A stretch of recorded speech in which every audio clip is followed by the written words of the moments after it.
This is a review of the Amazon Basics Kettle, which is a cheap 3000 watt kettle with a limescale filter.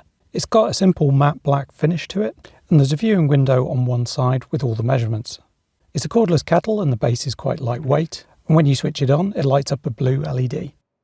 At 3000 watts, it boils 1.7 litres of water in about 4 minutes, and it's not that noisy at around 68 decibels when I'm stood right next to it. It certainly isn't any more noisy than the last kettle that we had. Popping up the lid isn't that slick, it kind of gets stuck and you have to pull it the rest of the way. I don't know whether all of them are like that or if it's just mine. There's a flat heating element at the bottom, and if we look down the spout, there's the limescale filter, which is removable. The mesh doesn't look that fine, but I'm sure it'll do the job. And compared to the Philips kettle that we had, where the mesh ripped whilst I was cleaning it, I think this one might do a better job. Annoyingly, there's no replacement filters for the Amazon kettle. There were for the Philips, but they were about £10 and that's before postage. The Amazon Basics kettle is only £16, whereas that Philips was £24.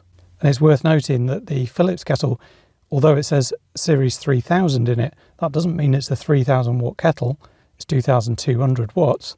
So it takes 1.5 minutes extra to boil the same amount of water than the Amazon Basics kettle.